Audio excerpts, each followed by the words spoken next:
Welcome back to Chapter 7, Section 6, Families of Linear Graphs. Alright, now I wrote this paragraph out because it's the best way to describe what I want to talk about today. We consider the equations of linear equations, in two variables to be a family of graphs if they have at least one common characteristic that makes them different from other groups of graphs. And the examples that I have here, the ones that we're going to look at, are the ones that have the same slope or the ones that have the same y-intercept. Now slope and y-intercept, that's based on the slope-intercept form. So the same slope would be an example like I've got drawn here. These two lines have the same slope and they make up a family of graphs because of that one common characteristic. Over here, these two graphs, you see they cross the y-axis at the same point. They have the same y-intercept, and because of that, they're considered a family of graphs. But if you look at the third example that I have over here, they don't have the same slope. You can see that they go in different directions. One's positive slope, one's negative slope. And they don't have the same y-intercept because you can see the y-intercept of the one here and the y-intercept of the other here. So this is not considered a family of graphs. Now what we want to be able to do is if I give you equations, could we determine if they're a family of graphs and how they are similar to one another? What's that common characteristic? So what I'm going to do is clear this out, so give me just a second. That's better. Alright. It says, graph each pair of equations, describe any similarities or differences, and explain why they are a family of graphs. I have two examples up here. I already have one set of axes drawn out, so I'll be very careful and I'll do both examples on the same set. Problem number one, you may notice that both of these equations are already in slope-intercept form. So because they're in slope-intercept form, they're very simple problems to graph. That's what I'm going to do. So the first one has slope 2 and has a y-intercept at 0, negative 1. Now here's 0, negative 1. My slope is 2, so that's up 2 to the right 1. And I'm going to draw the line best that I can.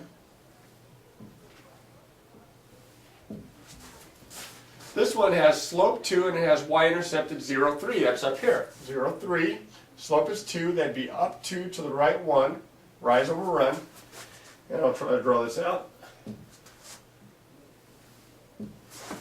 And as you can see, these two equations have the same exact slope. That's what makes them similar. They have the same slope, but they have different y-intercepts.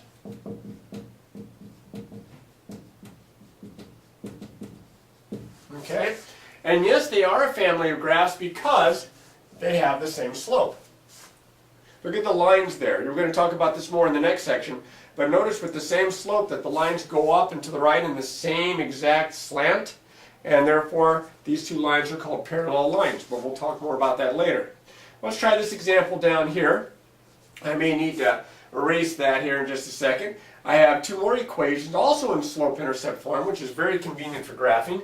I'm going to graph these, and I'm going to put them on this set of axes. Maybe I'd be better off going ahead, grabbing a tissue here and erasing what I can so it won't be too confusing for you to watch. And let's see what we can do here. It's a little bit better. And what I'm going to do now is I'm going to graph this one. It has slope. Now there's no number in front of the x, but that's understood to be a 1. It has slope 1 and it has y-intercept here at 0, 1. So 0, 1's right here. My slope is 1, so that's up 1 to the right 1, rise over run. And the best that I can here, I'll draw out a line that fits this equation. Now this guy here, he has slope 3, and the y-intercept also at 0, 1. Well, same y-intercept, slope 3 up 3 to the right 1.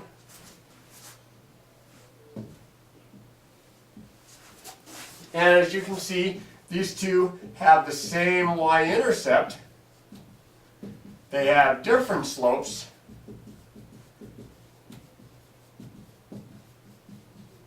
And they are a family of graphs because they have this same y-intercept, this common likeness here in the two graphs. They have this one commonality of the same y-intercept, just like the first ones that I had graphed before had the same slope.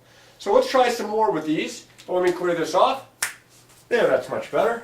Alright, now I have two problems at the top here, and I want to use pretty much the same directions as the other examples I was doing, except I'm not going to graph these first. I'm going to look just at the equations and determine if they are a family of graphs.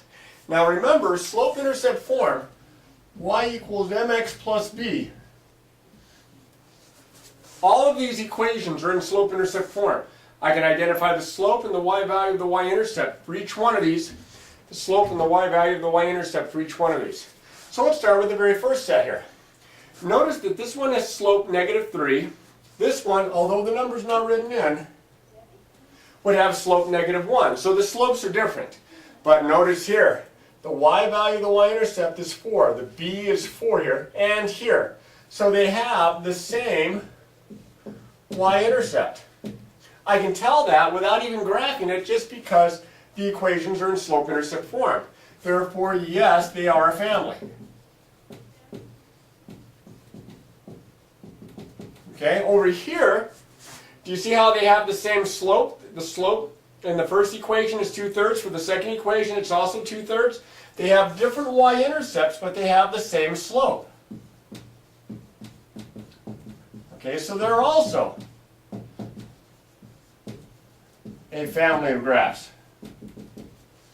All right, and I did that without graphing, which is really convenient because graphing can slow you down. The convenience here, though, the way the problems were written, all the equations were already in slope-intercept form. It was very easy to identify the slope. It was very easy to identify the y-intercept. Now, I have a definition, what we call a parent graph. It's the simplest of graphs in a family. Now, if you'll notice here, this particular family all had the same y-intercept. So the simplest one would probably be an equation with slope 1, but would have this y-intercept. So its parent graph might be y equals x plus 4. All right? Over here, they all have the same slope. They have different y-intercepts. So if we make the y-intercept 0, so that it goes through the origin, that would be the simplest one also, y equals 2/3 x.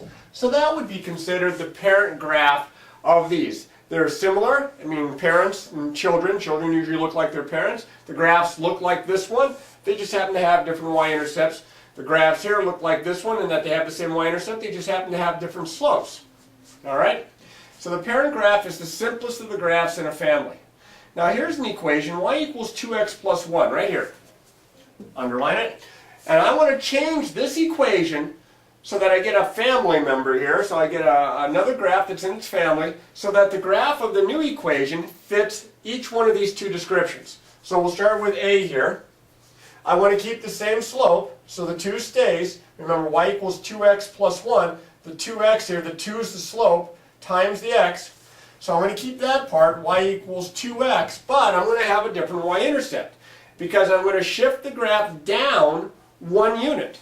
Now, if it goes through 0, 1, if that's my y-intercept, and I shift it down, it's going to go, instead of from 0, 1, 0, 1 would be right there. It's going to go down 1 unit. It's going to go through here. It's going to go through the origin.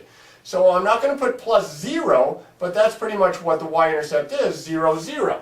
If I had said shifted down 2 units, I would have gone from positive 1 down here to negative 1, and I would have had a minus 1 on the end. Shifting it up or shifting it down is called a vertical translation. And that's how, when you have the same slope, that's how the family changes. They have different y-intercepts. All right, so that would be my answer here for part A. For part B, it's going to be a little different. I'm going to have the same y-intercept, so the plus 1 stays the same. Y equals, and I'm going to leave a space, plus 1. But what goes in front of the x? Well, I have to have a less steep positive slope. So the slope has to stay positive. My slope is 2. Something not as steep as 2. Remember, 2, you go up 2 to the right 1. So I don't want it to be quite that steep. I want it to maybe be more like this or like this. But it has to be a positive slope. So I need to make sure that my slope is less than 2, but still positive. Well, there are lots of numbers I could choose. I'm just going to choose 1, and I would have 1x, or just x, plus 1. It would have slope 1, which would be positive, yet would not be as steep as that. This is a little different. We're used to writing equations. Now we have equations that we're basing them on, the parent graphs, and we are changing them based on whatever the problem is asking us to do. All right, so we'll do some more of this. Let me clear this off. Okay, this example is a little bit like the last one, but it's a good one to end our lesson with. It says change y equals negative 3x minus 1 so that the graph of the new equation fits each description.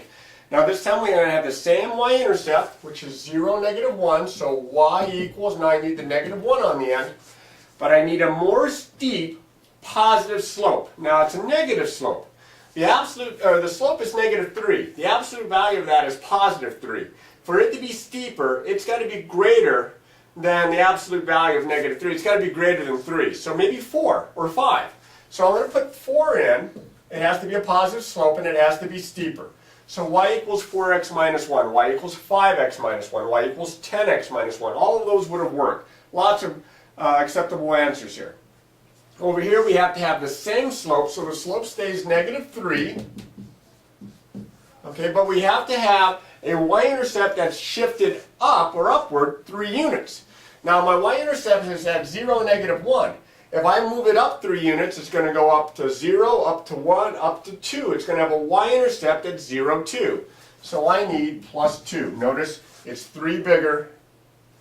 That's how I shifted up. If it had said shifted it down 3 units, then it would have been a minus 4 on the end, because 3 below negative 1 would be negative 4. These just take a little bit to get used to, and of course, practice, practice, practice.